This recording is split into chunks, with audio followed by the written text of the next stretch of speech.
कई बार क्या होता है, ब्लड प्रेशर बढ़ा हुआ रहता है, अनकंट्रोल रहता है, पता नहीं चलता और पेशेंट को बाद में पता चलता है जब किडनी उसकी डैमेज हो जाती है। Same goes for diabetes, diabetes होती है, पता नहीं चलता और ग्रेजुअली जो है वो किडनी फेल वाली स्टेज में आ जाती है। घुटने में दर्द हुआ, सर में दर्द हुआ तो पेन किलर खा ली और ये एक प्रकार की हैबिट बन जाती है क्योंकि वो पेन किलर खाते ही रिलीफ मिल जाता है, बट वो पेन किलर नेफ्रोटॉक्सिक होती है जिस वजह से अगेन किडनी डैमेज होना शुरू हो जाती है। तो किडनी का रिप्लेसमेंट ढूँढना तो बड़ा मुश्किल है, लेकिन किडनी जो आपकी ओरिजिनल है उसको ठीक करना संभव है। हमारे यहाँ पे फ़ास्ट फूड की चेन बढ़ती चली जा रही है, उसी प्रकार से हमारे यहाँ पेशेंट्स भी बढ़ते चले जा रहे हैं, हॉस्पिटल भी फुल होते चले जा रहे हैं, किडनी के पेशेंट्स भी बढ़ते चले जा रहे हैं।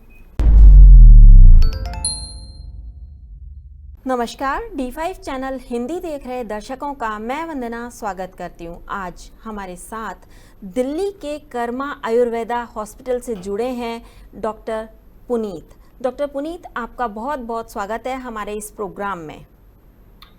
Thank you so much. Doctor Puneet, आजकल इंडिया में किडनी की प्रॉब्लम बहुत ज़्यादा देखने को मिल रही है, तो ये किडनी की प्रॉब्लम होने के कारण क्या होते हैं? मुख्य कारण क्या है किडनी की प्रॉब्लम होने का? देखिए अभी आजकल क्या हो रहा है कि इंडिया में बहुत तेजी से किडनी के पेशेंट्स बढ़ रहे हैं और पूरे वर्ल्ड में भी बढ़ रहे हैं। इसके पीछे से मुख्य कारण अगर देखा जाए तो पहले ये समझना पड़ेगा किडनी फेल क्यों हो रही है, किडनी काम क्यों नहीं कर रही है। कई बार क्या होता है, ब्लड प्रेशर बढ़ा हुआ रहता है, अनकंट्रोल रहता है, पता नहीं चलता और पेशेंट को बाद में पता चलता है जब किडनी उसकी डैमेज हो जाती है। Same goes for diabetes, diabetes होती है, पता नहीं चलता और ग्रेजुअली जो है वो किडनी फेल वाली स्टेज में आ जाती है। ये 2 कॉमन अंडरलाइंग डिज़ीज़ हैं, अंडरलाइंग प्रॉब्लम्स हैं जो किडनी फेल की हो जाती है। Failure is a complication of high diabetes, diabetic nephropathy जिसको कहा जाता है। सेम हाइपरटेंशन यानी कि जो बढ़ा हुआ बीपी है, उसका कॉम्प्लिकेशन किडनी फेलियर है। हाइपरटेंसिव नेफ्रोपैथी जिसको कहा जाता है। एक और तीसरा अंडरलाइंग जो कॉज आजकल देखने में मिल रहा है वो आजकल हम दर्द की दवाइयों का बहुत ज़्यादा प्रचलन है, चलन है। कुछ भी हुआ तो पेन किलर खाली ओवर द काउंटर मिल जाती है, इज़िली मिल जाती है। कोई उसके लिए कोई स्पेसिफिक नॉर्म्स नहीं है कि ये दवाई पेन किलर की हाँ इसको दी जाए, इसको ना दी जाए। तो ओवर द काउंटर अवेलेबल होने के कारण घुटने में दर्द हुआ, सर में दर्द हुआ तो पेन किलर खा ली और ये एक प्रकार की हैबिट बन जाती है क्योंकि वो पेन किलर खाते ही रिलीफ मिल जाता है, बट वो पेन किलर नेफ्रोटॉक्सिक होती है जिस वजह से अगेन किडनी डैमेज होना शुरू हो जाती है। ये इस तरह के रीजंस हैं, कारण बनते हैं जिस वजह से आजकल बहुत तेजी से, क्योंकि डायबिटीज बहुत तेजी से बढ़ रही है, ब्लड प्रेशर बहुत तेजी से बढ़ रहा है, खान पान में बहुत गड़बड़ है। जिस प्रकार से हमारे यहाँ पे फास्ट फूड की चेन बढ़ती चली जा रही है, उसी प्रकार से हमारे यहाँ पेशेंट्स भी बढ़ते चले जा रहे हैं, हॉस्पिटल भी फुल होते चले जा रहे हैं, किडनी के पेशेंट्स भी बढ़ते चले जा रहे हैं। जिनको किडनी की प्रॉब्लम हो जाती है तो उनको आगे क्या और भी बीमारियां हो सकती हैं? जी, बिल्कुल, अगर किडनी की समस्या हुई है, उसके साथ-साथ काफ़ी सारे छोटी-बड़ी प्रॉब्लम्स एसोसिएटेड रहती हैं, जैसे हीमोग्लोबिन का कम हो जाना, प्रोटीन किडनी से निकलने लग जाता है, जिसे नेफ्रोटिक सिंड्रोम भी कहा जाता है, साथ में प्रोटीन निकलना किडनी से। किडनी के बहुत सारे बॉडी में फंक्शन हैं, हमारी बॉडी में किडनी के 100 से अधिक फंक्शन हैं। पोटेशियम, सोडियम सब चीज़ें मेंटेन करती है किडनी, बहुत सारे इलेक्ट्रोलाइट्स मेंटेन करती है। तो किडनी का रिप्लेसमेंट ढूँढना तो बड़ा मुश्किल है, लेकिन किडनी जो आपकी ओरिजिनल है उसको ठीक करना संभव है। तो ये समझना पड़ेगा, एक बीमारी हुई उसके कुछ चक्र बन जाता है, दूसरी बीमारी, तीसरी बीमारी और ये गोल, गोल, गोल, गोल घूमता रहता है। तो वो चक्र से बाहर निकलना आवश्यक है।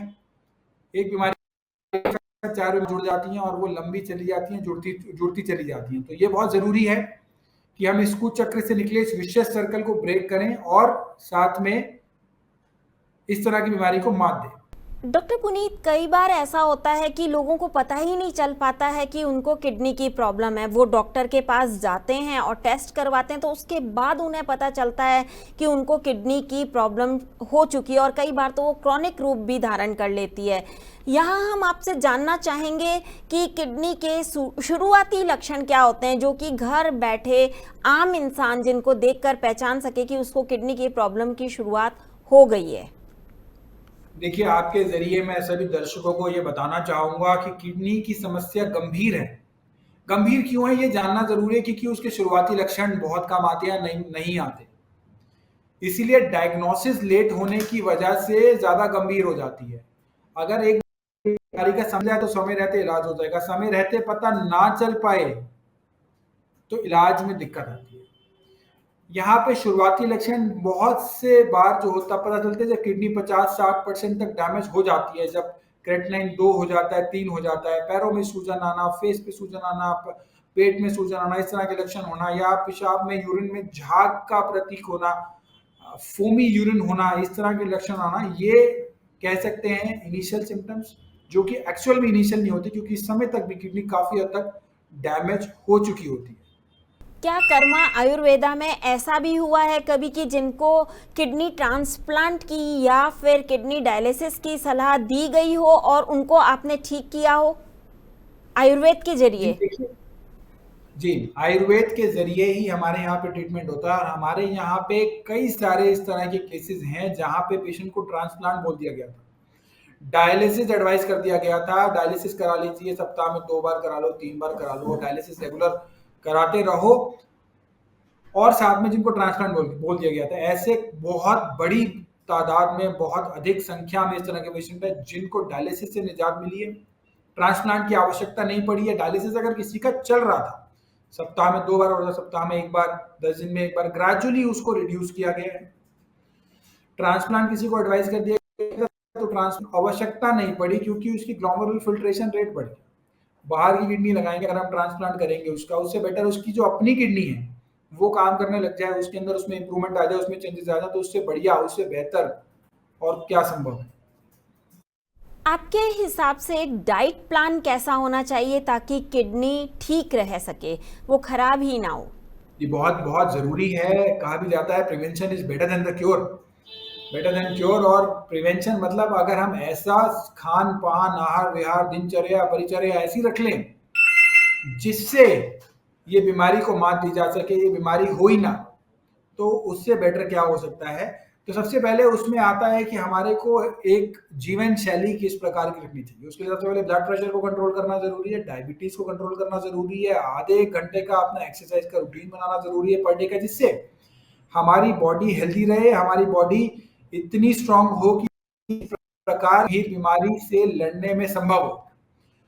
इस तरह की अगर हम छोटी छोटी चीजें अगर हम डेली बेसिस पे इंक्लूड करें, खाना पीना, जितना फास्ट फूड है, फास्ट फूड भी एक अलग है। फास्ट फूड की डेफिनेशन क्या है, एक्चुअल डेफिनेशन ये है, अगर हम कुछ खा रहे हैं तो जो जल्दी डाइजेस्ट हो रहा है वो फास्ट फूड है। अब फास्ट फूड हमने क्या समझा, पिज्जा, बर्गर और इस तरह की जो भी चीजें हम खा रहे हैं उसको हम फास्ट फूड की कैटेगरी में काउंट कर रहे हैं। ये फास्ट फूड नहीं है, जंक फूड है। तो जंक फूड को जितना हो सके हमें अवॉइड करना है, और हमें जो है इस तरह का खाना खाना है जो इजीली डाइजेस्ट हो पाए। क्या कोई ऐसा फल या सब्जी भी है जो उनको बिल्कुल नहीं खाना चाहिए? जैसे हमने बताया कि बहुत सारे फल हैं जिनमें पोटेशियम बहुत ज़्यादा होता है, जैसे केला है, केले को बिल्कुल अवॉइड करना है, किडनी पेशेंट्स ने नहीं खाना है।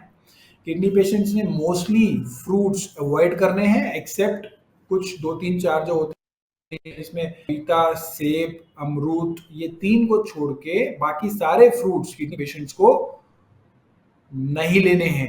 अगर किसी का डायलिसिस चल रहा है तो क्या उसका डायलिसिस रुक सकता है किडनी पेशेंट का?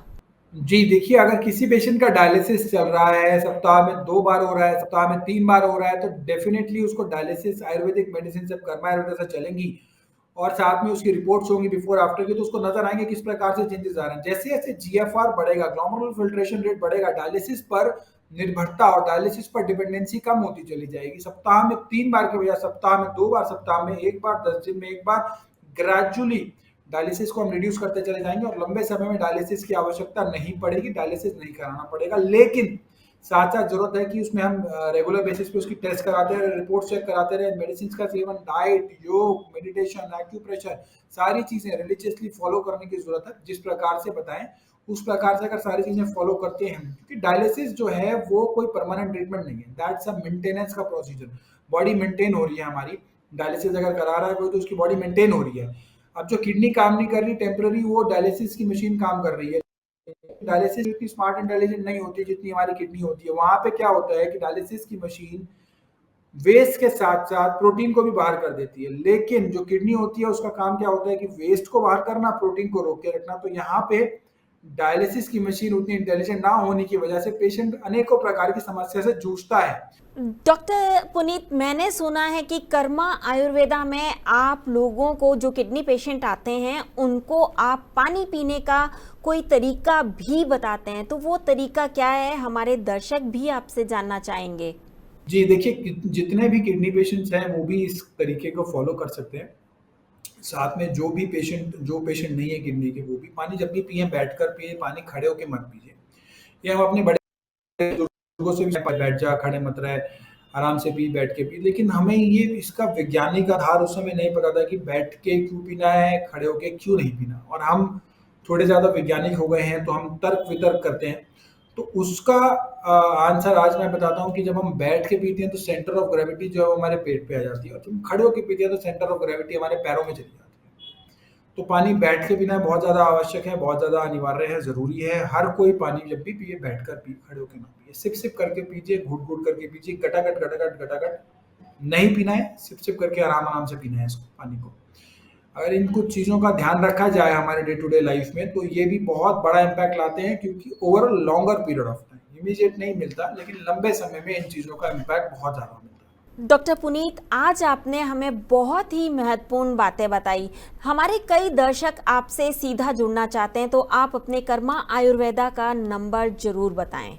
जी, आप हमारे नंबर पर कॉल कर सकते हैं। 9871712050 हमारा नंबर है, और karmaayurveda.com पर जाके अपना डिटेल से फिल कर सकते हैं। आपको कुछ भी बात करनी हो, हमारे डॉक्टर से कंसल्टेशन ले सकते हैं। इसका कोई शुल्क नहीं है। आप हमारे यहाँ पे फ़ोन करके अपनी बीमारी का बता सकते हैं, और बीमारी बता के उसमें क्या करना है, खाने-पीने का, डाइट का, सब चीज़ें आप हमारे डॉक्टर से बात करके जान सकते हैं।